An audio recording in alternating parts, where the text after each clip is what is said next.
The twin suns of Kepler 442b cast long shadows across the crystalline riverbank as Riza knelt beside the rushing waters, filling his worn container with the precious liquid that sustained life in this harsh frontier colony.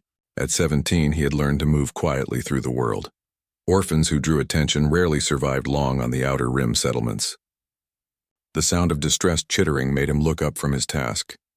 Across the river, on the rocky outcropping that marked the boundary between human territory and the forbidden Zalarian lands, an elderly alien sat hunched against a boulder.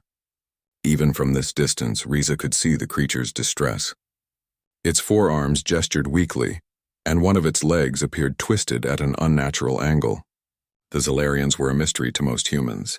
Standing nearly 8 feet tall with iridescent blue-green skin and multiple limbs, they had inhabited this planet for millennia before the first human colonists arrived.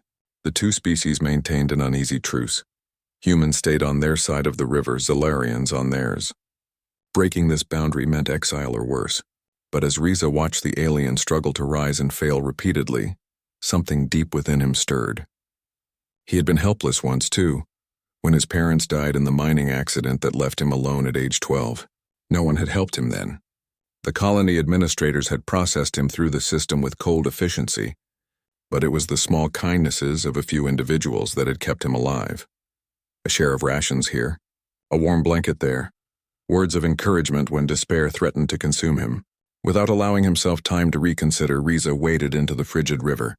The current was stronger than he anticipated, and the rocks beneath his feet were treacherous with algae. Halfway across, his foot slipped and he nearly lost his footing entirely, but he pressed on, driven by an impulse he couldn't fully explain. When he finally hauled himself onto the opposite bank, water streaming from his clothes, the elderly Zalarian regarded him with large, multifaceted eyes that seemed to hold the wisdom of centuries. "Human child," the alien spoke in heavily accented standard, its voice like wind chimes in a gentle breeze. "You have crossed the forbidden waters." "I know," Riza replied, approaching cautiously. "But you're hurt." "I couldn't just watch." The Zalarian's name, it turned out, was Anna, a designation that roughly translated to keeper of stories in their language. She had fallen while gathering rare minerals for a sacred ceremony, and her advanced age made the injury particularly severe. As Riza examined her twisted leg with the basic medical knowledge he'd picked up from years of treating his own wounds, Anna studied him with an intensity that made him uncomfortable. "Your people do not typically show such compassion for mine," she observed. Riza shrugged, fashioning a crude splint from driftwood and strips torn from his shirt. "Most people don't show compassion for orphans either, but some do. I figure kindness doesn't belong to any one species." The journey back across the river was harrowing. Supporting Anna's considerable weight while navigating the treacherous current pushed Riza to his physical limits. Several times they nearly lost their footing, but each time they managed to steady themselves. When they finally reached the human side, both were exhausted and shivering. Riza helped Anna to a sheltered spot beneath an overhanging cliff face, where she would be protected from the elements until her own people could retrieve her. As he prepared to leave, she grasped his wrist with one of her 4 hands. "Riza who crosses waters," she said formally. "You have shown great courage today. My people will remember this." He thought little of her words in the days that followed. Life in the colony demanded constant attention. There were always repairs to make, food to scavenge, and work shifts to complete. The incident with Anna became just another memory filed away among the countless experiences that shaped his hardscrabble existence. 3 weeks later, everything changed. Riza was returning from another water-gathering expedition when he found them waiting. 5 Zalarian warriors in elaborate ceremonial armor, their weapons sheathed but visible. His first instinct was to run, but their leader, an imposing figure with scars crisscrossing his torso, held up a hand in the universal gesture for peace. "You are Riza who crosses waters," the warrior stated. It wasn't a question. "I am," Riza replied, fighting to keep his voice steady.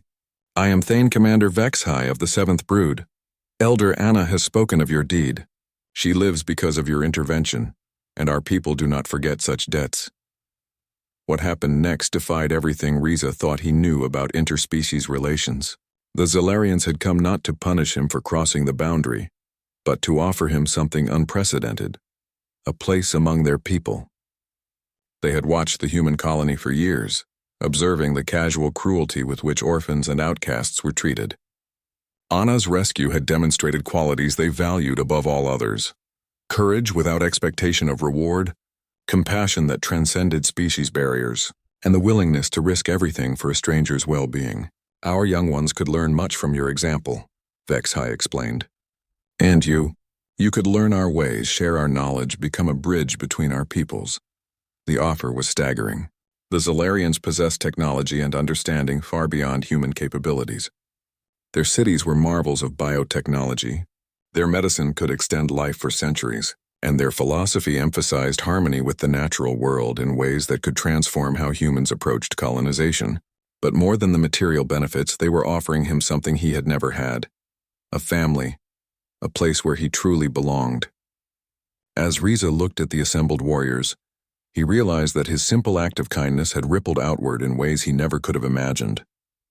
Sometimes the smallest gestures cast the longest shadows, and sometimes crossing a forbidden river led not to punishment, but to finding your way home. "When do we leave?" he asked.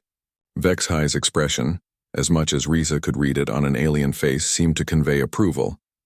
"Now, young bridge builder, your new life begins now." And as they walked together toward the Zolarian lands, Riza understood that he had gained far more than he had ever risked. In helping one elderly alien cross a river, he had discovered that compassion was indeed the universal language, and that sometimes the greatest adventures begin with the simplest acts of human decency.